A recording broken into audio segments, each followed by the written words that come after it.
Welcome to Trade Pro. This video is for the people who truly want to succeed in these markets and get the most money out of these markets as humanly possible. You need to be willing to put in the time on this. And what I'm talking about is strategy optimization.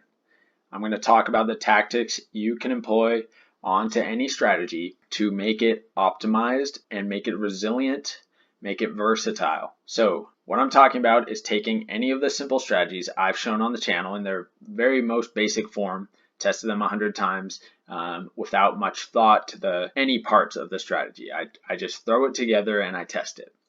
So that's the most basic form that you can have in a strategy. That's what I've shown on the channel so far, essentially, apart from maybe one or two of the strategies. So what you're going to need to do with any of these strategies, or if it's not on my channel, another strategy that you're interested in trading with, you need to choose one and you need to focus in on it. And you need to get serious about it because you need to employ these tactics of strategy optimization if you want to take that strategy to the next level.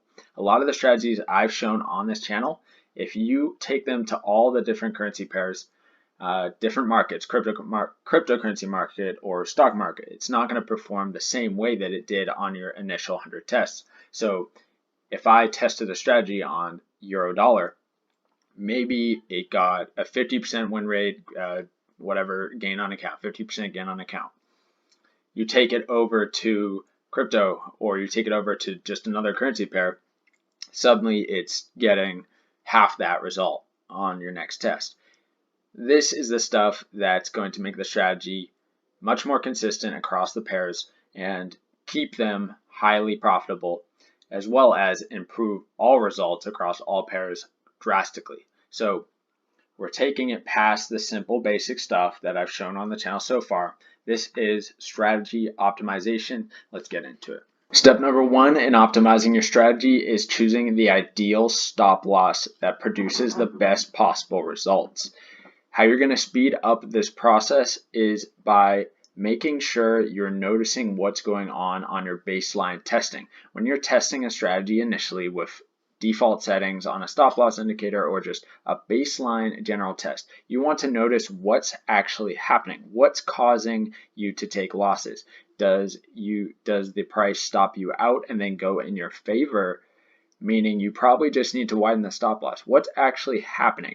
So notice what is actually going wrong so that when you get to optimizing your stop loss placement, you have kind of a direction to go. You can increase the numbers on your stop loss indicator or go higher on your ATR value and see what is going to produce the best possible results for your strategy. I like to use things that are not subjective, so that's why I have up stop loss indicator and the ATR, because it's rigid, not subjective. All you need to do is multiply the value of the ATR by different numbers and try those stop losses, or just plug in different numbers into the stop loss indicator and find what works best. All right, on to the next thing. Step number two in strategy optimization is finding the ideal risk to reward ratio. You've already determined the best way to set your stop loss, but now you need to know where to take your profit. So you're going to need to go in and test different risk to reward ratios and see what works best. It doesn't have to be a rigid set profit target. It can also be an exit indicator or something along those lines where you're letting it ride out until something tells you to get out of the market. But personally, the reason why I like a set risk reward ratio is for time management sake. All you need to do is go in when you see a setup, your strategy says to enter your trade, set your stop loss, set your profit target, and then just leave the trade until it's complete.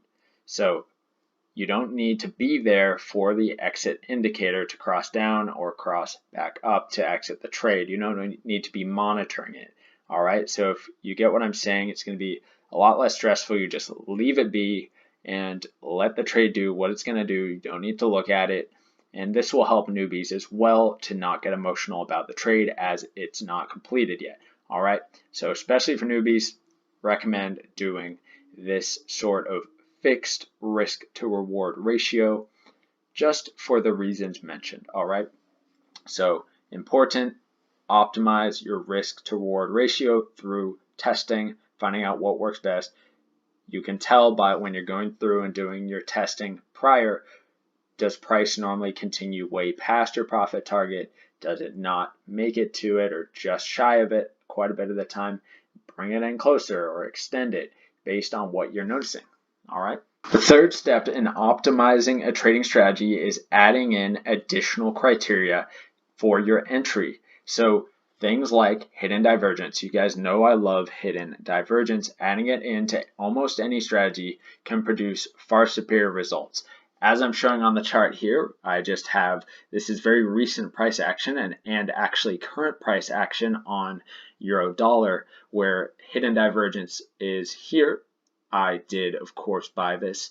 And then we have another example of hidden divergence that's currently in play. The markets are closed right now, but I'll be checking this out as soon as the markets do open on Sunday afternoon. If I get a buy signal by my strategy's terms, I will be looking to enter this trade, but it doesn't mean this can't just keep dropping. Everything else needs to be there as well. This can't be a standalone. This is something to add into your strategy, and this is an example of an additional criteria you can add into your strategy to produce far better results.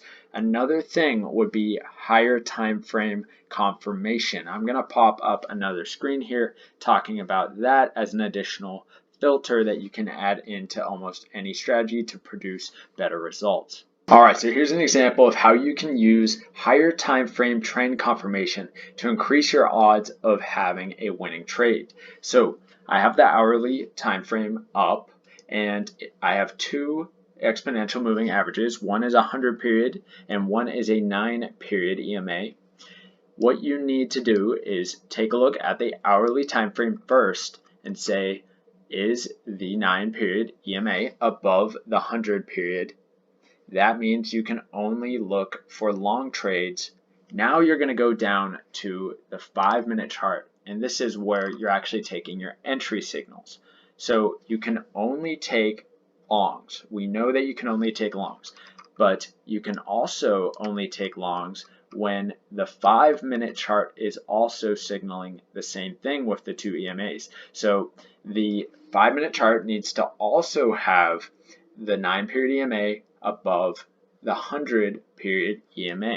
Does that make sense? The hourly chart needs to agree with the 5-minute chart. When they're both in agreement, you have a much higher chance of getting into an uptrend in this example. I'm not saying these EMA numbers are what you should be using or that this is even a good way of doing it, but this concept is a good way of increasing your odds of being on the right side of the trend. All right, so on to the next optimization technique. The next step in optimizing is choosing the ideal time frame for your strategy and for you as a busy person. All right, so more important than even choosing the right time frame for the best results is what fits into your schedule. What can you actually consistently trade with? You know, if you're not yet full-time trading, as I suspect almost no one is, you're going to need to find something that fits into your schedule. So you're going to need to choose a time frame that both gives good results with your strategy, but also allows you to have time to actually trade the strategy, because it's useless if you can't even be trading strategy. It doesn't matter how good the strategy is if you have no time to trade it. So choose the time frame that fits your schedule. All right. The fifth and final step to optimizing your strategy is finding indicators that suit your strategy even better than the original indicators that you may have been using on the strategy. Seeing as there's a ton of different indicators that all serve a pretty similar purpose, one indicator might be serving a similar purpose as one you're currently using, but it might do the job better. So this is once again going to require quite a bit of testing to figure out what indicators put in place of other indicators in your system are going to produce the best results. What indicators can you add in to also filter out more trades, can you replace an indicator with another indicator that's going to produce better results? All right. So this is the final step in making you have the highest possible win rate with your strategy that is versatile, it's resilient, it survives any type of market condition, and it can go across all pairs. It can go into other markets.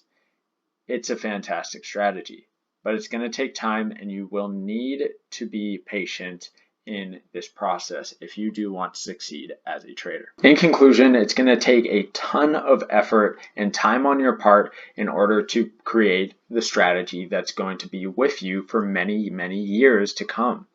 You're going to need to do all these steps if you want to have a strategy that is able to go across all pairs, markets, and last many, many years and never start fading out or failing on different market conditions. Okay? So remember, it's going to take a ton of work, and this is why I can't do all this stuff for you guys.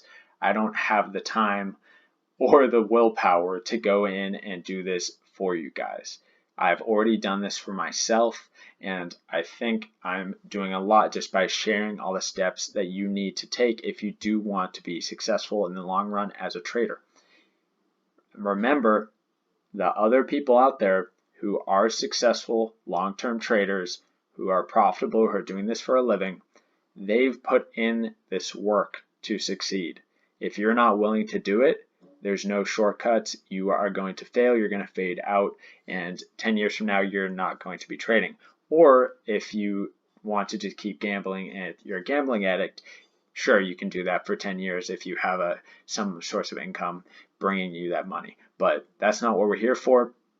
At least that's not what I'm here for. And I hope that some of you out there take this advice and really are willing to put in the work and see how great your results can be when you are willing to do all of these steps. All right.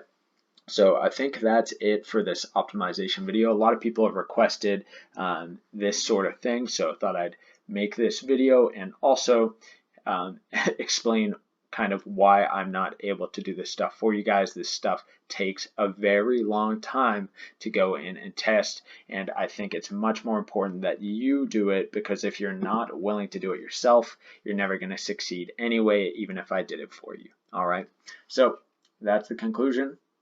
Good luck trading out there, guys. Thanks for watching.